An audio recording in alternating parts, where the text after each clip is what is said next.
So the law firm I work for is on the other side of this building. Oh, okay. And the landlord lets me use. Oh, cool. Kind of donates this for us. Yeah. And so I have 2 monitors. He's got this so I can see. Yeah, sure.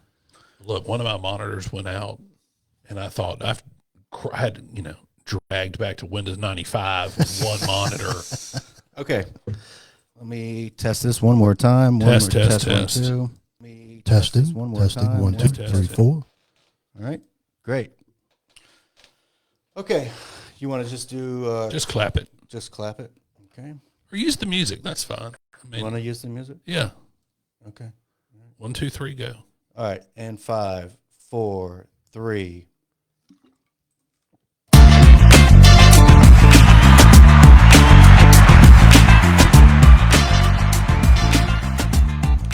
All right, everybody, we're back. This is the Recovery Lab podcast series. I'm Drew Hassan. I'm Daniel Anderson. And today's guest is Bernard Matherne. Hey, Bernard. What's up, brother? Oh, man. Oh, well. How you guys doing? Doing well. Let me get through our little introductory spiel. So I thank everybody for their help and input. The comment section is not as great as I wish that it was, but the comments, we want to increase the the number of exchanges, post things that are beneficial for people in recovery. If you know where you can get free Narcan, let everybody know. The general idea is that the less bashful we all are about being in recovery, the more better it will be for the community at large. As we can decrease shame and embarrassment, we increase recovery and help.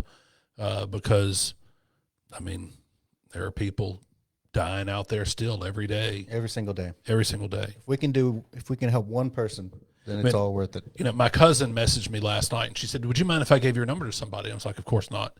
And she just told me a brief story about some 20-year-old kid that had, gone off the deep end. Their dad was out there looking for him, and I thought, thank God, that's not me, and that's not my father today. Right. Absolutely. But if we can talk more about these things, we can help more people.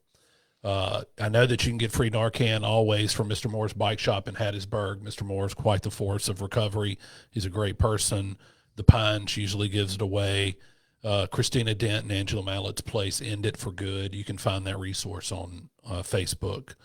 Look, you can also go to our website, recoverylabllc.com, and buy some of the best looking hoodies I've ever seen in my whole life. We say it every week, but we say it every week. Probably the finest, and everything is handmade in Switzerland also, which is amazing. Swiss hoodies. Swiss hoodies, yeah, absolutely. So go check them out. Yeah, I put mine on yesterday, and I thought, you look 25 and like an Olympic weightlifter. Yeah, I sleep and take a shower in mine every day. It's warm in the winter, cool in the summer. Right. You can't beat it. Magical, really. Yeah, Harry Potter. Yeah, absolutely. It's a perfect word. We still have some hoodies left. Please, y'all buy them so that we're not stuck with them, and spread the word, and make sure you send us a picture of yourself wearing the hoodie, and we'll put it on our website. Absolutely. Also, we can't continue on without thanking all of our Patreon subscribers. We've had quite a few this week, and we're really, really grateful for you guys for doing that. And a promise that we will have is we will continue to upload quality content for you guys that are subscribing. So some behind the scenes, maybe. Absolutely. So thank you so much for your support.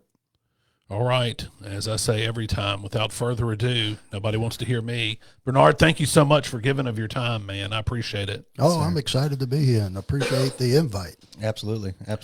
Well, I generally have a kind of set list of questions for people that I know that are in recovery, but Daniel wrote some bang up ones. Why don't you fire one off, buddy? Well, I'd like to, if we could, go about 15, 20 minutes of just your kind of story.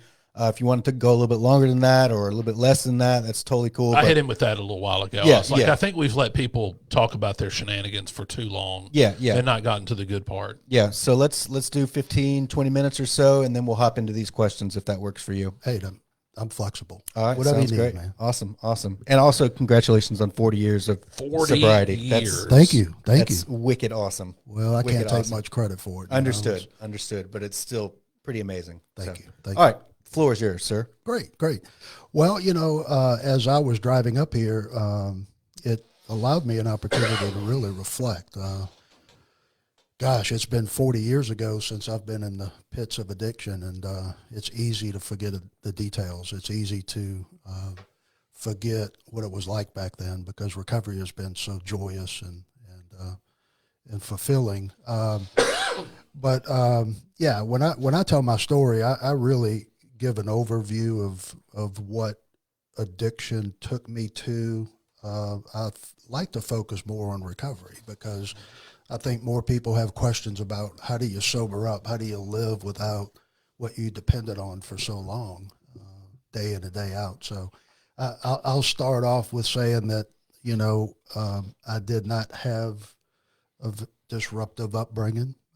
I was born and raised in New Orleans, Louisiana, in that area, and raised by two parents who remained married until my mother passed last year.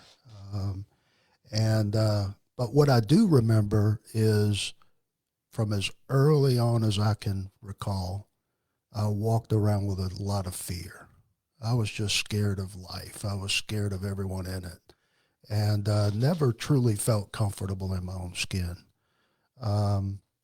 And when I was 12 years old, I began drinking. The culture that I grew up in, alcohol was much a part of it. So I had opportunities to take a beer here and a beer there when my parents had friends over.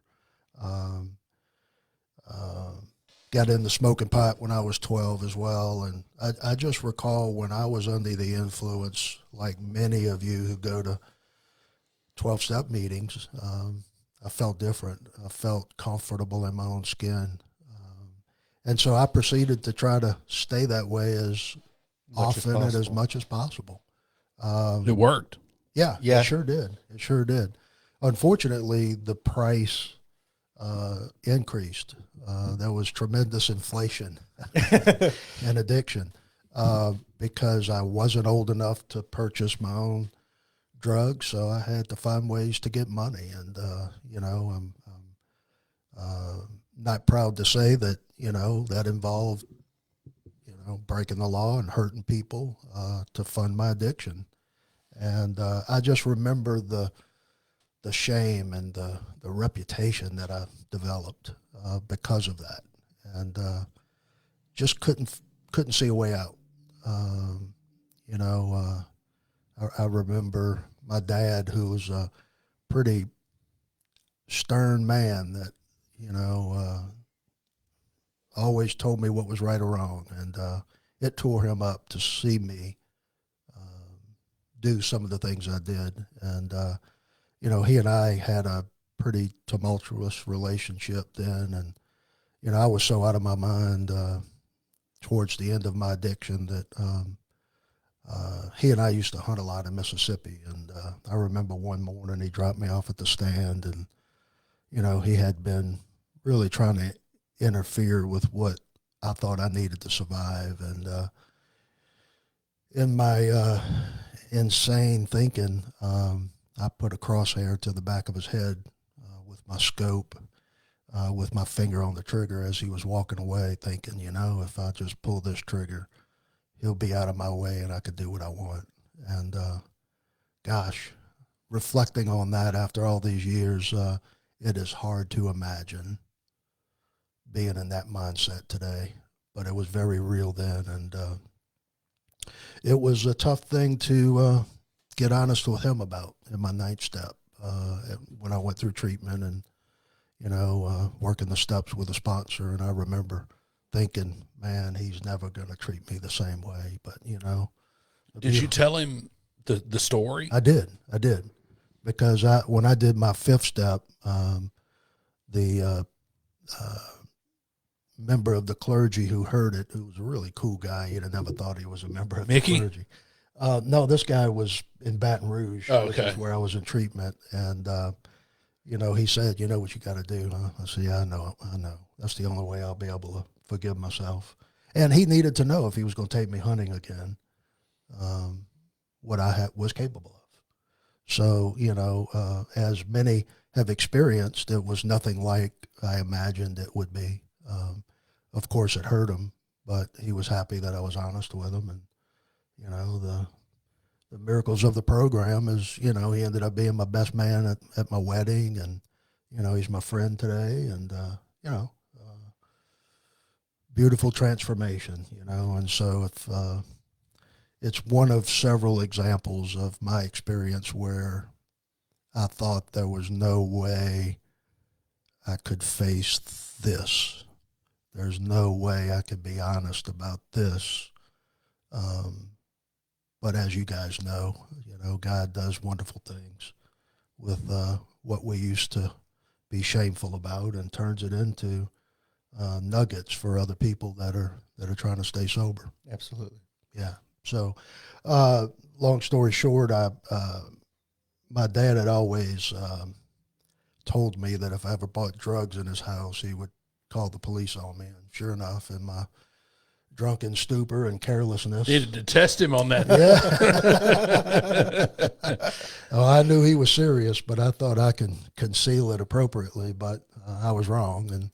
And really, that's what precipitated me going into treatment. I got arrested. I got in trouble, with the juvenile justice system. And unbeknown to me at the time, my dad and the judge in the back room made a deal before I was presented in front of the judge and allowed me to go to treatment. So I ended up in treatment for about 9 months. And I'll tell you, I needed every day of it. Mm-hmm. Did you go to treatment in Louisiana? I did. Okay. I did. I went to a primary treatment program in Algiers, Louisiana, on a naval base. And it was for an adult. It was an adult facility, but they allowed me to go in. And then they referred me to a place called the Adolescent Residential Center in Baton Rouge, they're no longer open, but that's really where I got sober. It allowed me to take those risks, become more of who I am. And I experienced that, when I could be myself and I could be authentic, people won't reject me. They'll love me through it. And, I made some really wonderful bonds with the other folks that I was in treatment with. And really, that's what springboarded me into recovery. I finally began to feel good about me without having to take a drug.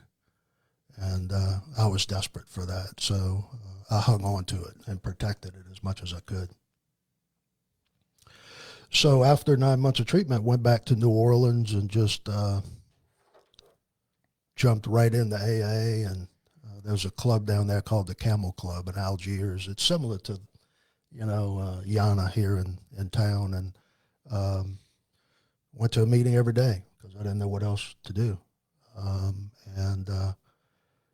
Got a sponsor, reluctantly worked the steps, because I wanted to be sober, but I didn't want to look at myself too much. Right.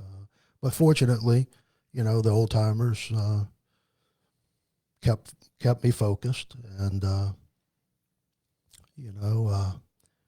it's been a lifelong experience since then.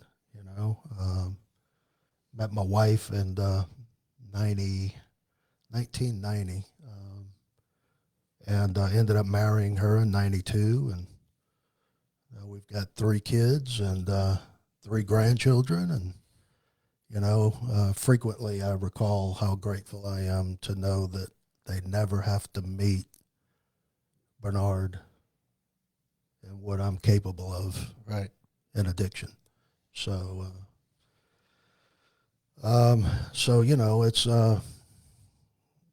it's been a journey, that's for sure. It's been a journey, and I wish I could tell you that it was all smooth sailing.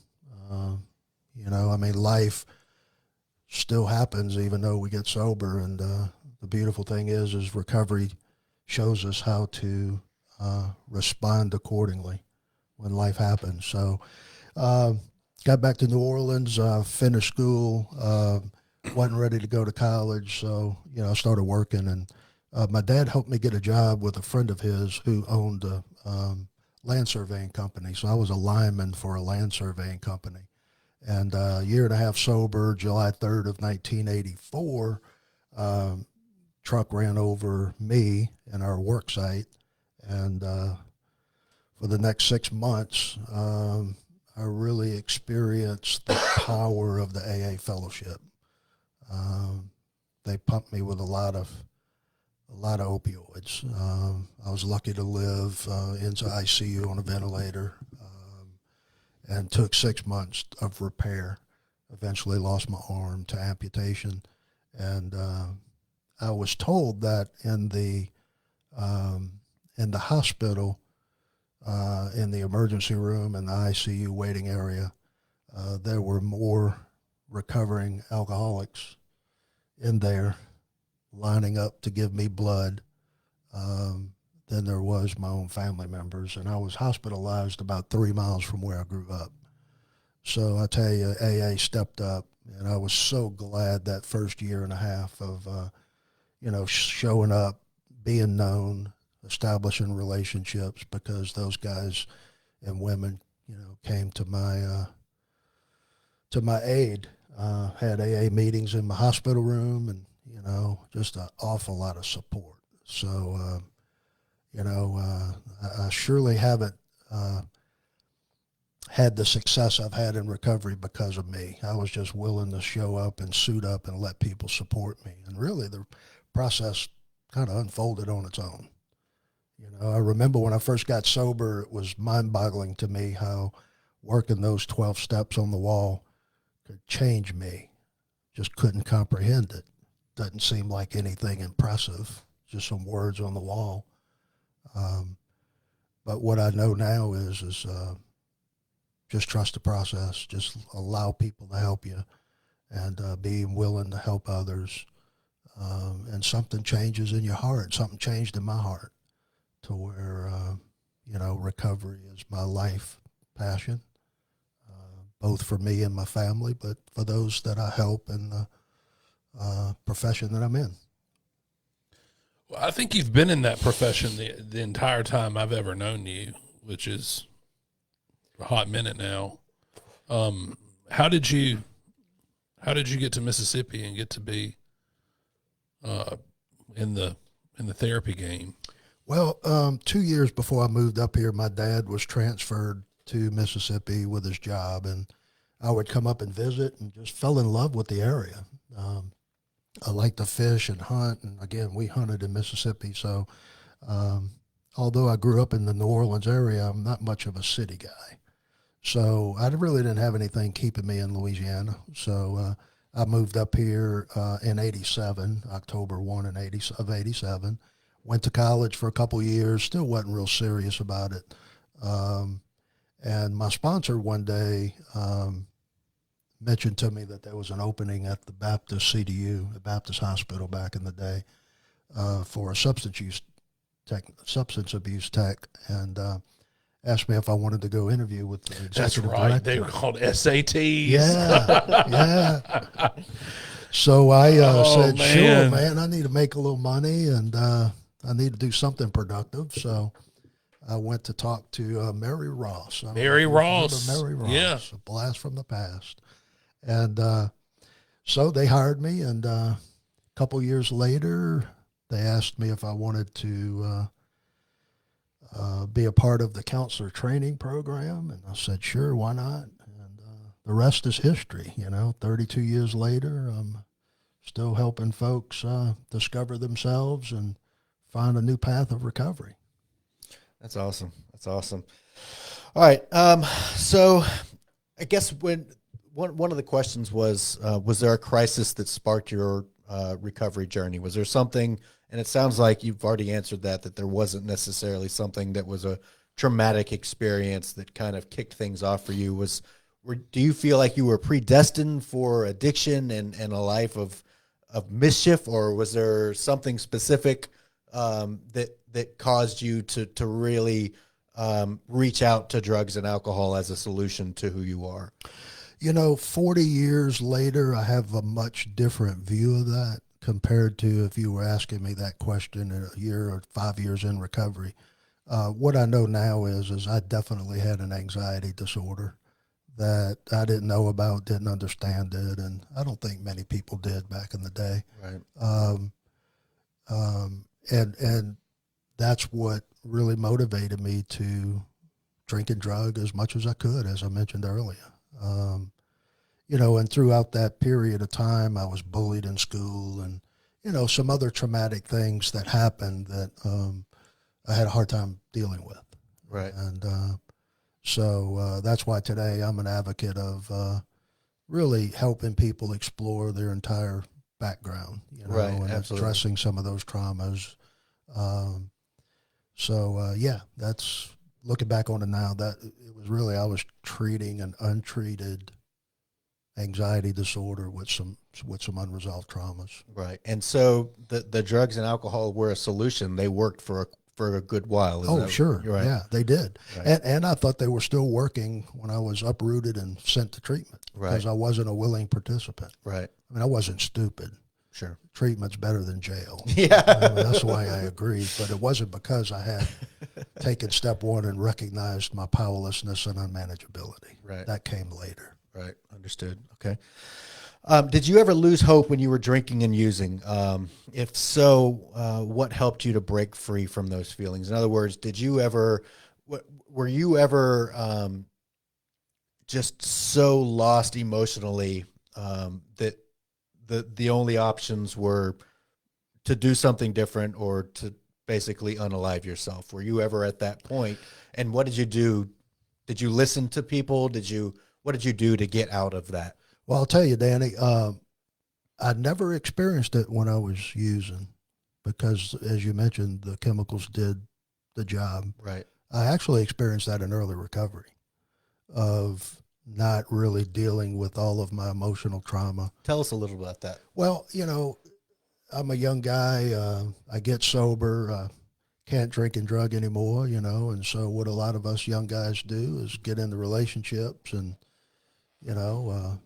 She'll fix it. She'll fix it. She'll Right. fix it. Sex will do it. It's a substitute, unbeknown to me at the time. And, just, again, looking back in retrospect, I still had a lack of self-identity. I still had a lack of self-confidence. And so, of course, I placed a lot of my well-being on other people and relationships. And when it went south, I contemplated taking my life. Right. And so, just because I stopped drinking and drugging really didn't stop the emotional turmoil. Right. I had to continue to address that, and thank God I didn't pull that, trigger. Right. When I contemplated it. Well, like we always say, don't quit 5 minutes before the miracle happens. A lot of times, and it was true for me in early sobriety too. Sometimes life is really, really, really hard, and it's important for us to just sit in that pain and anguish and don't lose hope, because one day you could be Bernard sitting with 40 years sobriety and helping countless people. So it's important. Don't ever give up. Don't quit. Don't quit. Don't quit. Amen. Okay. All right. So getting into your past just a little bit. A lot of times, we the program teaches about not wanting to shut the door on the past, not regretting the past, nor wanting to shut the door on it. And how important it is to kind of forgive yourself and move on and use your past experiences to be able to then, as you said earlier, nuggets of things that you can use to help other people. So my question is this: is there anything that you struggle with today that your heart is just still kind of holding on to, that you're not able to forgive yourself for? Or is there anything that you haven't forgiven yourself for, or are you at peace with your past and able to completely use it to help other people at this point? Yeah, great question. I really do not have any more shame or guilt about my past. In fact, not that I'm proud of some of the things I've done, because I surely am not. Of course. But I understand that it's a part of me. It's a part of what I was capable of. It's a part of the devastation that addiction brought me. And God has allowed me to use it as a gift. And so for that reason, I'm pretty okay with it. Right. Now, could I wish I could go back and change some things? You bet.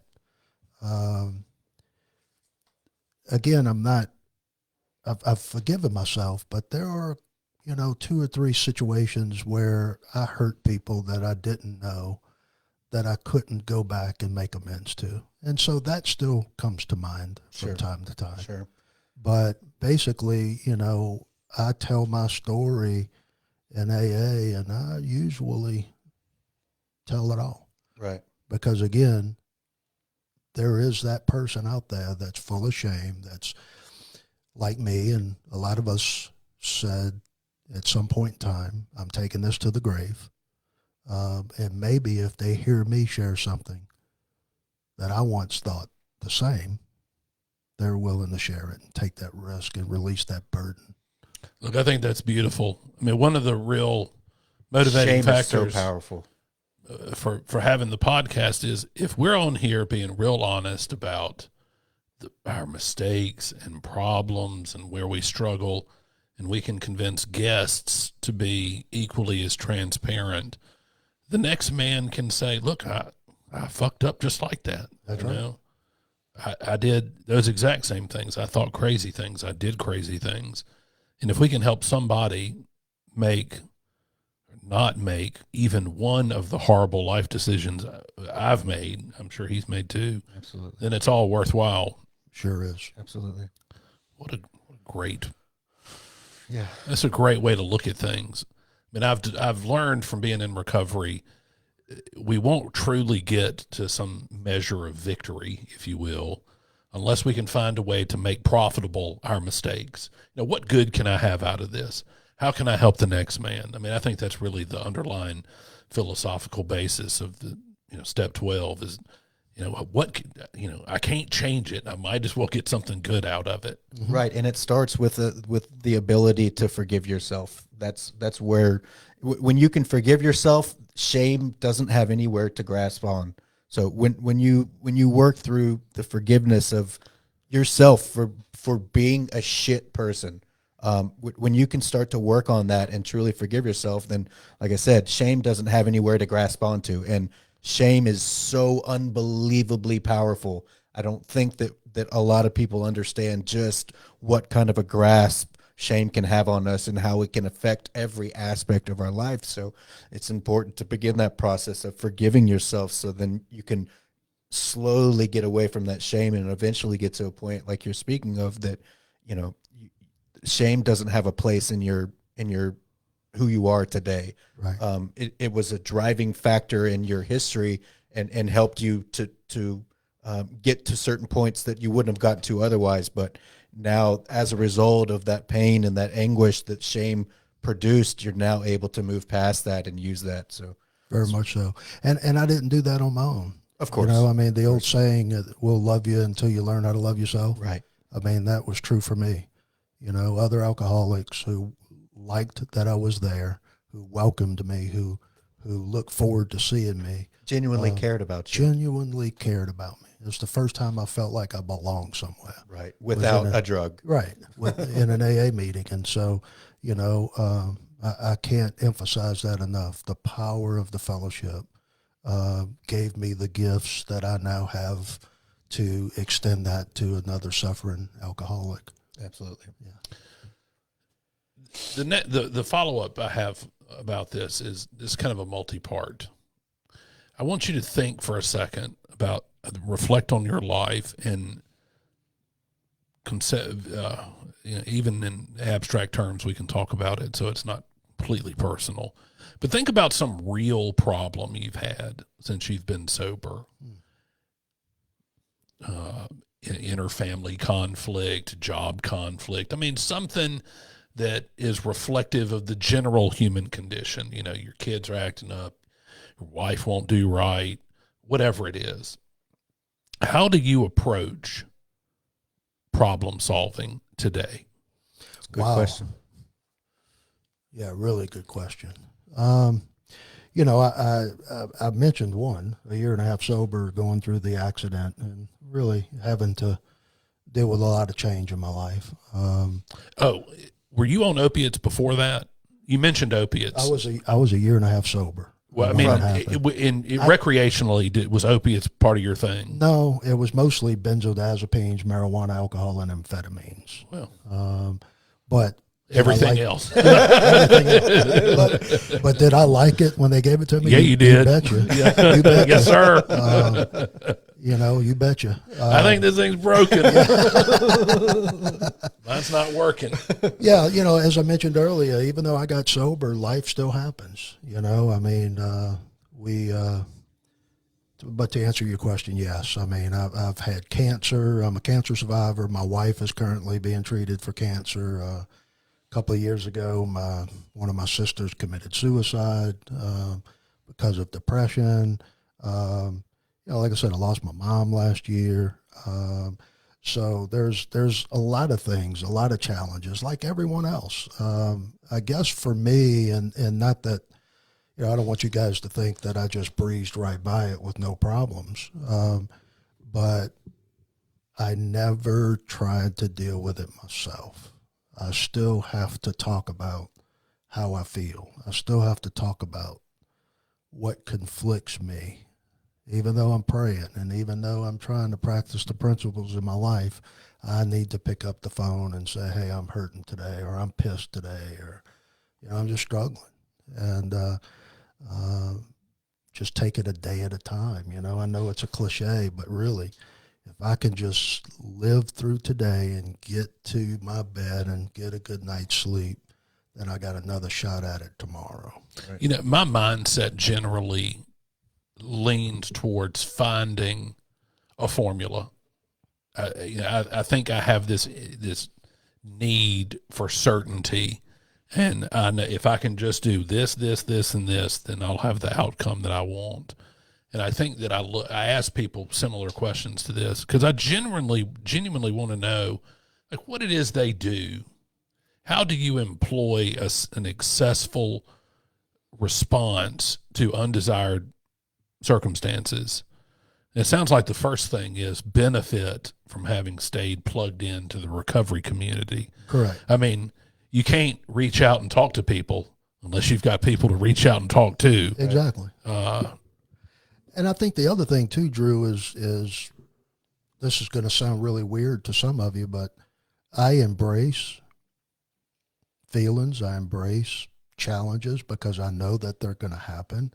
It's when I try to fight against it and try to avoid it or try to stomp my feet and say, why me? I shouldn't have to be dealing with this. That's where much of my difficulty comes in. But when I accept it and embrace it and say, okay, this has happened, this is how I feel about it, I'm just going to kind of let it play out day to day. Did that come easy for you? Like, I've got this love-hate thing for emotions and vulnerability. And I think they're pointless. I think they are a hotbed of problems. And, nobody ever said, gosh, if I had only been more emotional when I made that decision. So I've got I'm still, I've been trying to be sober for a long time. And I'm pretty good at accepting that I feel a certain emotion. And I certainly try to tell myself it's okay to feel that way. But I loathe having it have an impact on what I do because I just find it so unreliable, such an irrational measurement of life. How do you reconcile those things? Well, I identify it for what it is. Like I and feel what it's not. This thing has made me feel insecure. This is thing how has I made feel. me feel fearful. This is how I feel. Doesn't mean that my thinking shuts off. It's all information. Okay. So this is how I feel. I allow it to come out when it needs to come out. But I think the difference is in comparison to my past is today I can respond to it. In the past, I used to react to it. And that's two entirely separate things. I like that. Yeah. I know that if I allow myself to own and feel what I feel, then it's just going to wash over me. If I try to avoid it, it's going to stay with me. And it's always knocking on the back of my head. And it's going to influence my behavior. when I'm angry at my wife and I don't tell her about it and I don't address the issue, it's going to come out sideways. But for instance, not that I do that a lot, but if I acknowledge it and say, hey, look, this is how I'm feeling, the situation may not change, but this is kind of where I am, then somehow it takes the power away and it takes the energy away from it.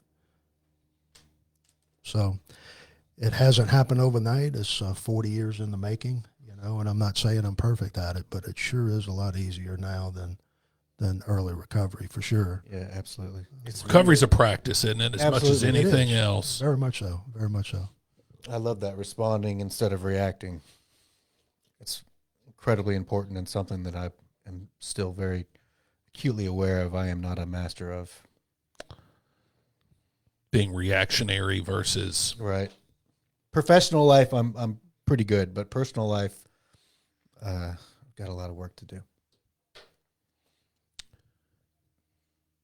ooh, this is a good one. Go on. Well, hang on. Let me go circle back. I don't want to shortchange you. So we're working through a life problem. First thing is you stay plugged in. You reach out to people that you think are trusted advisors. Then what? What's your go-to? You go to a meeting, boom, I read the Bible, boom. I read the 24 hours, boom. I use a lot of mindfulness these days. I meditate a lot. Meditation. Yeah. That keeps me grounded. Prayer.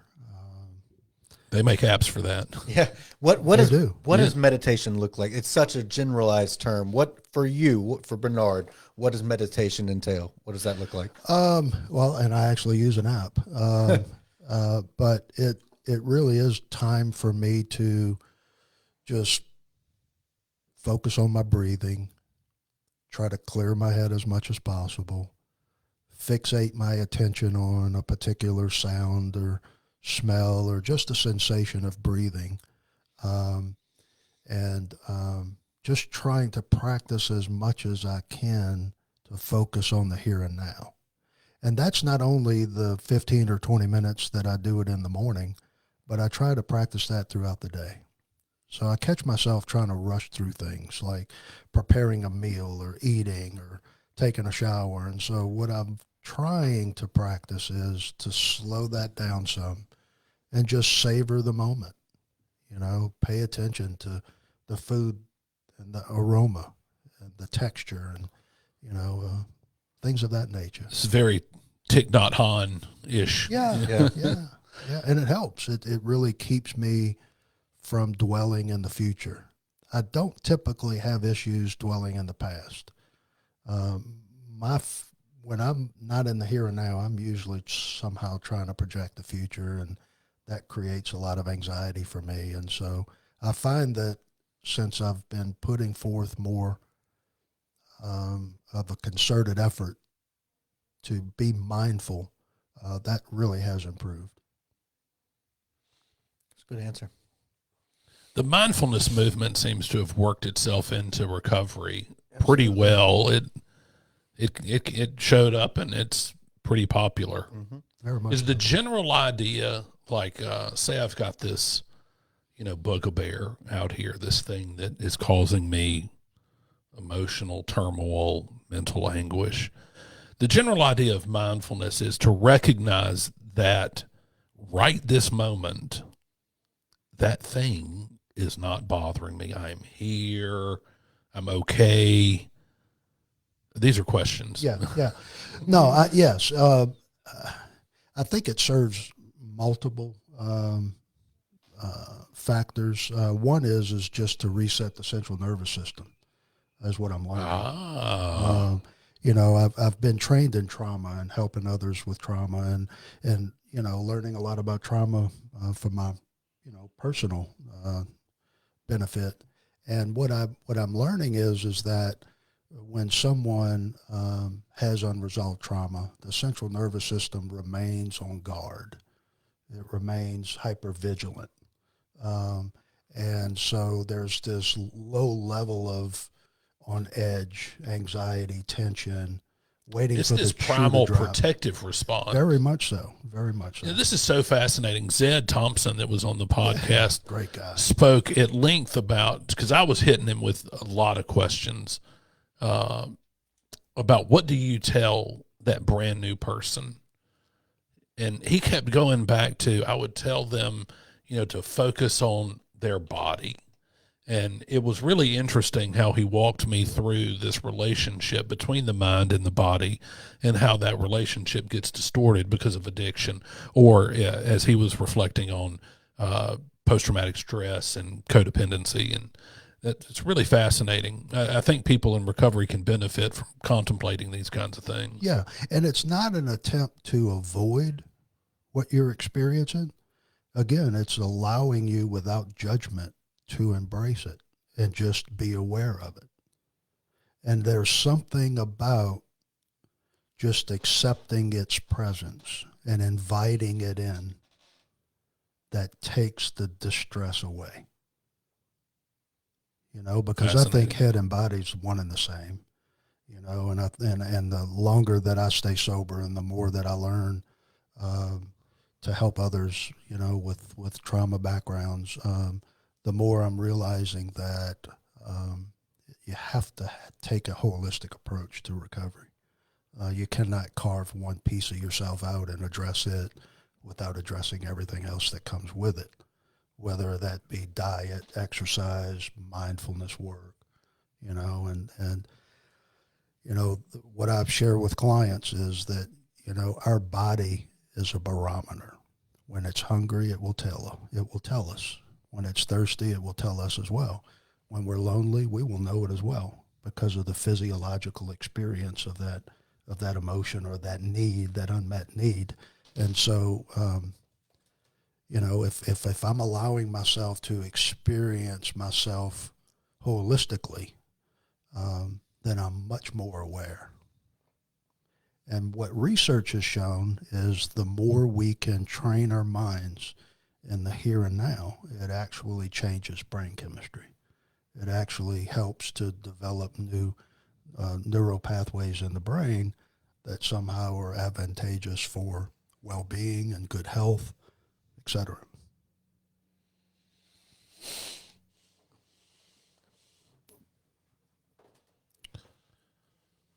I need to know more about all this. I mean, who doesn't need healthier pathways? Speaking of healthier pathways, what do you think is the most rewarding aspect of your work? Early on in recovery, before I figured out what I wanted to do with my life, the thing I did know was whatever it is, I wanted to somehow make a difference. It had to be purposeful. And what better way to find purpose than to, help others with some of the struggles that I've had. And so very early on, when I was introduced to the counseling profession, I knew this is me. This is going to be my lifelong professional journey.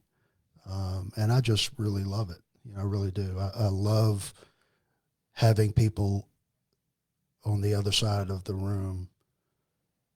I mean, it's a privilege to hear their vulnerability and to watch them struggle and to really engage with them and give them options to move through that in the healthiest way they can. I mean, the thing with addiction is, tell me another disease that doesn't impact society across the board, legally, health-wise, child services, financially. And so every person that sobers up, society is much better off for it. And so that's what keeps me motivated even after all of these years, because sometimes it's trying. It really is. It's hard work sometimes to watch the pain in someone else and how it affects me, and trying to remain, healthily detached, if you will. Yeah, certainly, as with most other healthcare providers that we've spoken to, I'm curious what you do to combat the following. How do you not take it home with you? And then how do you, we'll just, let's stay there. Sure. How do you, I know it's easy to want to invest in somebody, and then when they double down on their misery by not taking your advice, and I know it's got to be aggravating. And then when they die, I know that's got to be defeating. And how do you stay upright? Well, I wish I could tell you that I never take it home, because I'd be lying if I did. But what I try to remind myself is that every person that I come in contact with has the right to remain sick if they so choose. Oh, that's a tough reality to And that is tough. do they teach you that in, like, I've wondered how do counselors approach the notion that not everyone is going to do what we suggest, and not everyone is going to get on board with the good advice that everybody knows would work. I mean, Well, how do they tell y'all to approach that particular component of the therapeutic relationship? I never really learned that in school. I really learned more of that from my mentors that kind of took me under their wings. In the practical part in of the your practical education. part. Yeah, very much so. And, the bottom line is some people aren't ready to move away from what seems to be working for them, for what's protecting them. Even though it might be killing them, they still see that I'm not willing to give this up yet because I'm too scared about what's going to happen when I do.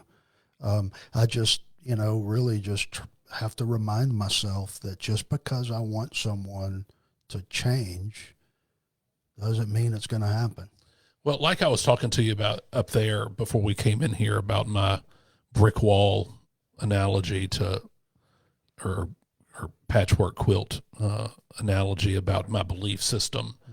And I can look back on things that I've learned from previous counselors that I had that, I mean, once I made the connection between their advice and application to my present circumstances, apparently it made it onto the hard drive. It didn't have any immediate impact, but later on, for example, I had this one therapist who I'd go in there and I'd be like, this and that, and wife and mom and dad and school, blah, blah, blah, blah, blah.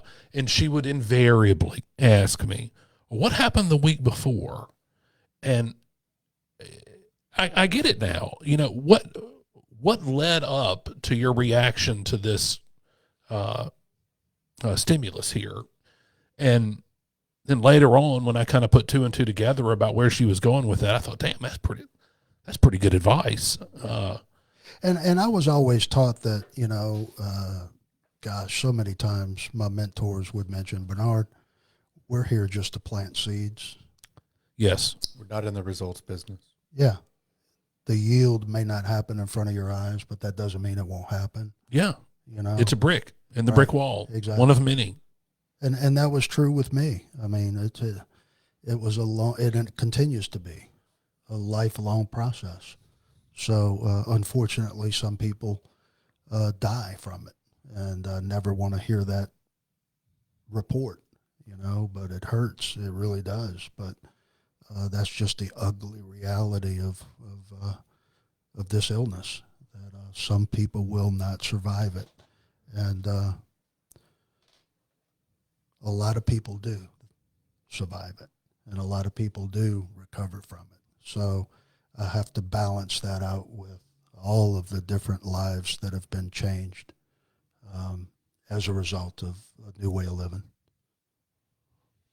That's good stuff. You got any questions? Have we gone over all the questions? No, there are more. Okay. All right. Okay. So is there anything that is not necessarily common knowledge right now about drug addiction, alcoholism, that you wish were common knowledge? Like, is there anything that if only everyone understood this one thing, folks in recovery would have an easier job, or getting sober would be an easier task, or something like that? Is there anything that you wish was common knowledge? Oh gosh, that's a big question. I guess the thing that comes to mind is some of what I touched on earlier, and that is recovery is more than just stopping drinking and drugging. It's more than going to meetings. It's more than getting a sponsor and all those things that we're taught to do. It is a holistic process of healing, of spiritual growth, psychological growth. And I've come across a lot of people, and I used to believe this as well, that, well, at least I'm not drinking and drugging, and kind of minimized or discarded maybe some other issues in their life, only to find later on that it may have motivated a relapse, or it may have motivated a crisis in their life that they wish they hadn't experienced. I would just like to offer that, be willing to look under every stone. Be willing to look at all behavior and anything that is counterproductive to what they want to achieve in life. I would like to add, too, the thing that really pisses me off is this legalization of marijuana. I get it. You don't want to put people in prison for marijuana, but there is a growing belief in society, in my opinion, that somehow it's a cure-all. Somehow it's not as bad as anything else or other drugs. And we've always believed that in society. It's not a real drug like opioids or, other things. But it has a lot of negative impact, especially the potency of the marijuana these days. So, look, I didn't smoke weed for a long time, and then I relapsed and I was like, wow, it's pretty incredible. This isn't what I had in high school. Right. You're right. You're exactly right. Yeah, it's not your granddad's Look, pot. are you familiar with the drug called, hold please? This was, they may call it ZA. Yeah. They call it, I think Tianeptine. Tianeptine, that's correct. What is that? Well, the nickname of it is gas station heroin is what it is. It's, Was this like Kratom's big brother? I don't know the details of the molecular structure, but it is a mood-altering drug. Are you seeing it in your practice? Very much so. Really? Very much so. More often than you might imagine. Really? Yeah, kratom, tianeptine, and it really can mess you up. It really can. It could really create some physical problems and some psychological problems that a lot of people have struggled with. And I really wish that our legislature would do a better job at passing laws to cover those loopholes. Because well, he just interviewed. Yeah, I spoke with Representative Lee Yancey on, when was that? Last week sometime. Tuesday, maybe, at the Capitol, and they are working on, they're working on making it more difficult to get a hold of kratom. He personally wants to get kratom out of gas stations at the very least. He's got quite a bit of kickback because people that take kratom on a regular basis don't want to be told that they can't take kratom on a regular basis. And I understand that, but Lee is trying to, he's doing good work. Whether you want kratom in the gas station or not, he's trying to get it out of the gas station so kids can't get a hold of it.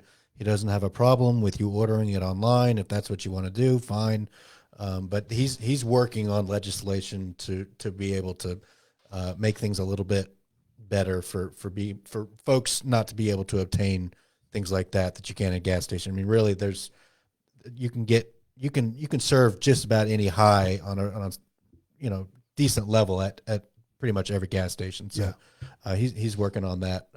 Good for him. One thing and we got about 5 minutes left. I was at a speaker meeting last night, a Speak and Eat, and the gentleman that was giving his story was talking about how he had been to 18 rehabs. So taking a step back, and we've talked about the alcoholic and the addict that you work with. Let's not forget that this is a family disease, and that families are affected by this disease just as much, if not more, if the actual person that's struggling with the addiction. What would you say to someone, a family member who has been through the ringer with their loved one, has tried countless rehabs, and nothing seems to work? They get sober for a little bit and then go back out, and quite frankly, they're losing hope. They are very ready to give up on this individual and just kick them to the curb. From your 40 years of experience with recovery, as well as your professional experience dealing with alcoholics and addicts on a daily basis, what would you tell that family member that is at their wit's end, that is ready to give up about their loved one? Sure. The first thing I would want to say is that to acknowledge that family members are traumatized by loved ones who are addicted. Just the fear of them not being okay, or getting that phone call in the middle of the night, and wanting so much for that individual to get better. Work your own program. Get the help that you need. Speaking to the family member. Yeah, as a family member, get the help you need, because you have been affected. And I think that once that family member gets support and deals with the emotional issues around that, it's never easy, but at least they're able to better care for themselves. And what I've seen countless times is a misconception that the family member believes that as long as my loved one who is addicted gets better, then we'll be okay. And that's simply not the truth. Right. Again, family members who go through what they go through with folks like us have been traumatized. It was either Zed or, do you know Keenan Wald from the Columbus area? I'm familiar with the name. Look, Keenan's awesome. Yeah. Top notch. Either Zed or Keenan said, look, if the drug addict is happy with the family member, they're probably enabling. Right. And if they're not happy, they're probably setting healthy boundaries. Right. Yeah. Look, if your child has a drug addiction problem and you give them money, you're part of the problem. Right. Very much so. Let's just be honest about it. Right. Yeah. And also Brad Garway with Clear Path Interventions was talking about this. Oh, maybe it was thing. Brad that said that. Brad, yeah. Talking about how important it is for him to not only talk with the addict that's, struggling, but how unbelievably important it is to inform and educate the family members. And that's where, interventions really, really shine. So I want folks to hear what you just said, and also to understand what it looks like to work your own program, and to, relinquish, trying to control this person and work your own program.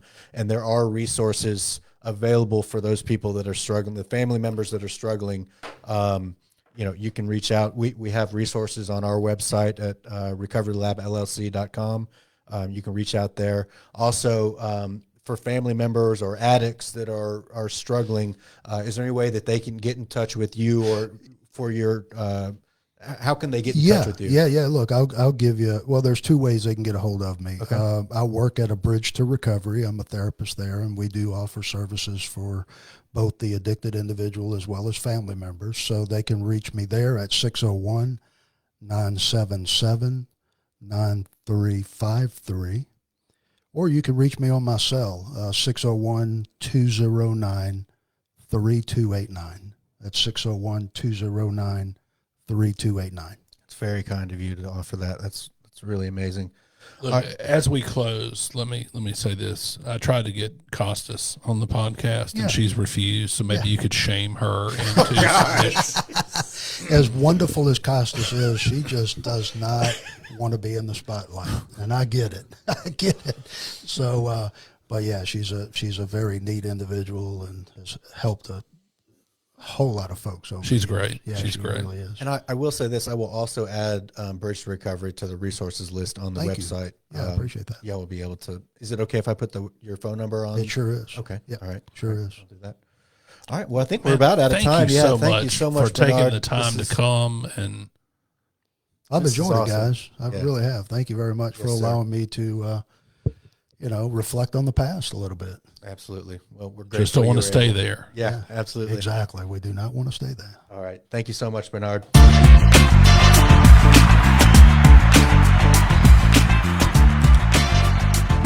Gosh, there's so many pick which one to talk about. Well, look, You guys were great. we'll have you back so you can talk about those things.